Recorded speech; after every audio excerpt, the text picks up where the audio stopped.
Saya Indra Sosrojoyo dari Andal Software. Melanjutkan sharing yang lalu, kali ini kita akan membahas tentang mass market software. Andal Software sendiri pada saat kita setelah melakukan custom, kemudian kita beralih bisnis model kita ke mass market software. Nah, kita mulai mass market software itu di tahun 92 hingga tahun 2004. Produk pertama yang kita buat namanya Presisi, dan itu diluncurkan tahun 92.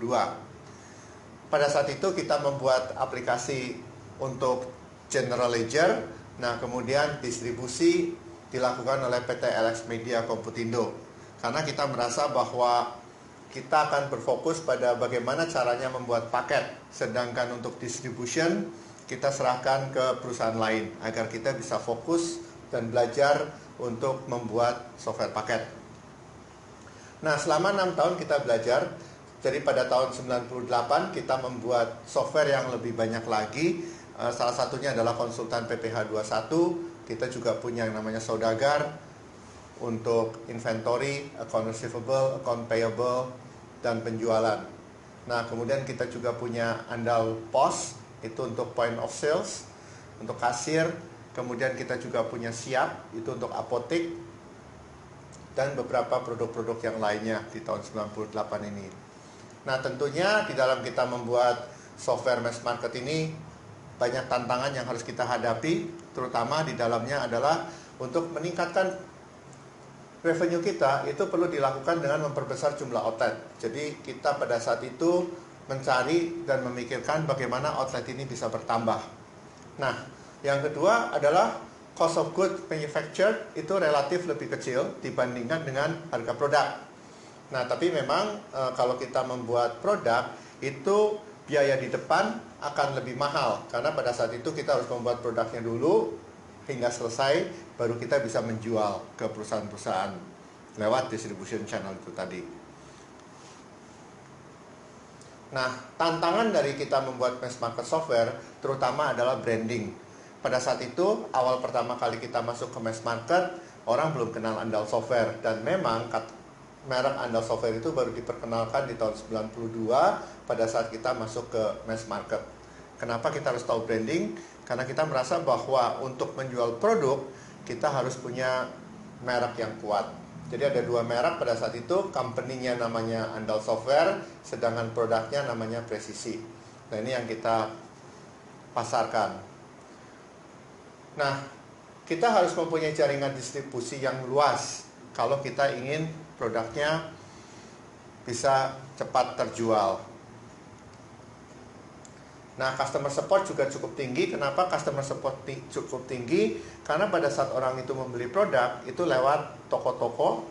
Nah, itu nggak ada training untuk menggunakan aplikasi kita. Sehingga langsung pada saat mereka beli, minta support ke kita, ke Andal. Nah, permasalahannya adalah customer supportnya menjadi tinggi. Nah, ini kita lihat, kalau kita lihat grafik antara biaya dan revenue, itu begini, revenue-nya naik, tetapi total biayanya ini hampir flat di sini. Ya. Jadi kalau kita bandingkan antara software produk dengan custom, itu jauh berbeda. Sedangkan kalau custom, kalau kita lihat ini tadi total cost-nya naik waktu minggu lalu, kemudian di sini itu agak sedikit flat. Nah, di sini kita melihat bahwa dari business model paket jauh lebih baik dari custom.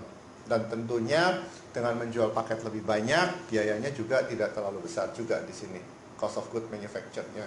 Nah, itu yang terjadi. Tentunya di dalam mass market ini ada juga kelemahan-kelemahannya. Nah, kelemahannya adalah revenue itu didapatkan selalu dari penjualan, di mana fluktuasi penjualan bisa tajam sekali. Sehingga pada bulan-bulan tertentu kita revenue-nya naik, tapi bulan-bulan tertentu bisa drop. Nah, ini yang menyebabkan bahwa kestabilan revenue itu tidak terjamin pada saat kita melakukan di mass market software ini. Nah, terus kemudian apa yang terjadi berikutnya adalah inventory. Karena produk-produk ini kita sebar ke beberapa toko, ke banyak toko, makin banyak tokonya, makin sulit kita untuk mengontrol inventory-nya. Karena jumlahnya banyak banget.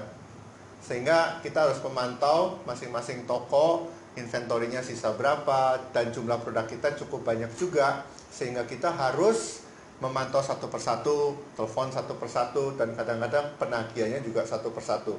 Dari segi administrasi cukup banyak juga volumenya. Nah, kemudian yang kita belajar dari ilmu marketing yang mengatakan bahwa new customer acquisition is more expensive than maintaining the existing customer. Itu kejadiannya adalah biaya untuk kita mendapatkan customer baru cukup besar, sedangkan kita nggak bisa maintain existing customer yang ada karena beli putus. Begitu dia beli selesai, beli selesai, beli selesai, seperti itu yang terjadi. Terima kasih. Sampai jumpa minggu depan.